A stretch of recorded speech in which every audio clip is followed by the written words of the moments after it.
لیکن یہ واقعہ ایسا ہے میرے دوستوں ہمارے دلوں کو جھنجھوڑ دیتا ہے. آپ کو بڑا تعجب ہوگا یہ واقعہ میں آپ کو بتاؤں. آپ نے نام سنا حضرت ابو بکر؟ نہیں سنا تو ہاں بولو ساتھ میں بولو. سنا نا؟ حضرت ابو بکر صدیق رضی اللہ تعالیٰ عنہ جب خلیفہ بنے, خلیفۃ المسلمین, ہمارے نبی کا وصال مبارک ہوا, حضرت ابو بکر رضی اللہ تعالیٰ عنہ خلیفۃ المسلمین بنے. یہ سننے جیسی بات ہے, ایک دم کان لگا کر سننا, کڑی کو کڑی سے جوڑنا. حضرت ابو بکر رضی اللہ تعالیٰ عنہ خلیفۃ المسلمین بنے. آپ کے پاس ایک چمڑے کا رجسٹر, بولو رجسٹر کس کا ہے؟ اچھا وہ رجسٹر بھی کیسا معلوم؟ رجسٹر بھی کیسا؟ یہاں پہ نمبر ہے 1 2 3 4 5 نمبر لگے ہوئے. بازو میں لکھا ہوا ہے کہ مدینے میں بیوہ عورتیں کتنی ہیں. بھائی مدینے میں وہ عورتیں جن کے شوہر کا انتقال ہو گیا اور بیچاری بیوہ ہے, ان کے نام لکھے ہیں. پھر آگے سب کا پتہ لکھا ہے, پتہ. اس کے آگے سب کی عمر لکھی ہے, کتنے عمر کی وہ ہے. اور اخیر میں لکھا ہے کہ مدینے میں اس کا ذمہ دار. سمجھ گئے نا رجسٹر؟ سمجھ گئے نا؟ پہلے نمبر پہ نمبر لکھے 1 2 3 4 5, اس کے بعد میں بیوہ کا نام لکھا ہے, اس کے بعد میں بیوہ کا ایڈریس لکھا ہوا ہے, اس کے بعد میں بیوہ کی عمر لکھی ہوئی ہے, اور اس کے بعد میں آخر میں کالم میں لکھا اس کا ذمہ دار کون ہے. اب حضرت ابو بکر رضی اللہ تعالیٰ عنہ کے پاس چمڑے کا رجسٹر ہے جس میں سب لکھا ہوا ہے. حضرت ابو بکر بیٹھ کے دیکھ رہے ہیں, اس کا حساب کتاب کر رہے ہیں, ابھی بیٹھے ہیں. اتنے میں حضرت عمر آ گئے. بولو کون آ گئے؟ اب حضرت عمر آ گئے. تو حضرت عمر اور حضرت ابو بکر تو بڑے گہرے دوست تھے, لیکن حضرت عمر نے ڈسپلن کو سامنے رکھا, آ کر کہا یا خلیفۃ المسلمین السلام علیکم ورحمۃ اللہ وبرکاتہ. حضرت عمر نے کہا اے مسلمانوں کے بادشاہ السلام علیکم, بتاؤ کچھ کام ہے؟ تو حضرت ابو بکر نے مسکراتے مسکراتے کہا کوئی کام نہیں ہے, یہ بیواؤں کا رجسٹر دیکھ رہا ہوں, لو تم بھی دیکھو. یہ کہہ کر وہ رجسٹر کن کے ہاتھ میں دے دیا.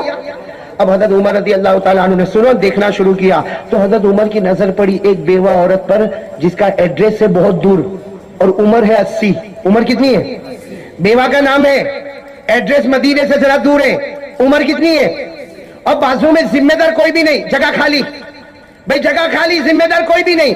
تو حضرت عمر رضی اللہ تعالیٰ عنہ نے اسی وقت دل میں سوچ لیا آج سے ذمہ دار میں. وہ آج سے ذمہ دار, لیکن نام لکھایا نہیں. بھائی ہم ہوتے تو کہتے نا ذرا دیکھو وہ کالم خالی ہے, لکھو قاری احمد علی. میں ہوتا تو کرتا نا ایسا کام. حضرت عمر نے دیکھا کہ کالم خالی ہے اور یہ عورت رہتی ہے دور, مدینے میں قریب نہیں رہتی, دور رہتی ہے, 80 سال کی عمر ہے, بوڑھی اماں ہے اور ذمہ دار کوئی نہیں. تو حضرت عمر رضی اللہ تعالیٰ عنہ نے اپنے دل میں سوچ لیا کہ لکھانے کی کیا ضرورت ہے, جس کے پاس لکھانا ہے وہ جانتا ہے. کون؟ بھائی لکھانے کی کیا ضرورت ہے, جس کے پاس لکھانا ہے وہ.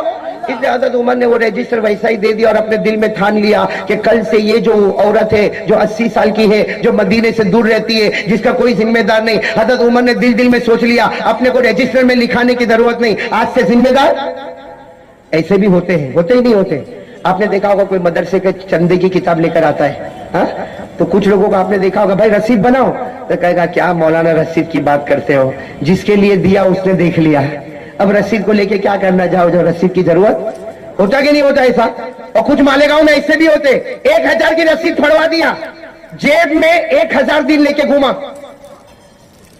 اور جو بھی ملے گا نا تیرے کو معلوم ہے زہر میں چندے والے آتے, دیکھ میں نے 1000 روپیہ دیا, دیکھیں ایسے بھی ہوتے. یہاں حضرت عمر رضی اللہ تعالیٰ عنہ نے کہا میرے کو لکھانے کی کیا ضرورت ہے. بس حضرت عمر نے عورت کا نام دماغ میں رکھ لیا, اس کا ایڈریس دماغ میں رکھ لیا, عمر کتنی, اور کالم میں کوئی ذمہ دار. تو ذمہ دار کون بن گئے؟ سننا, حضرت عمر دوسرے دن فجر کی نماز کے بعد وہ ایڈریس پر چلے گئے. ارے ساتھ میں بولو نا, وہ ایڈریس پر. آپ سن رہے ہو نا, سب لوگ سن رہے ہو نا. حضرت عمر رضی اللہ تعالیٰ عنہ وہ ایڈریس پر گئے. سننا, دروازہ کھٹکھٹایا, دروازہ کھٹکھٹایا, اندر سے بوڑھی عورت کی آواز آئی, من بالباب, میرے دروازے پر کون ہے؟ تو حضرت عمر نے باہر سے کہا میں عمر. عمر دروازہ کھولے, اماں دروازہ کھولے. حضرت عمر نے جب اپنا نام دیا, سنو سب ساتھ میں بولو, حضرت عمر نے جب اپنا نام دیا تو دروازہ کھلا.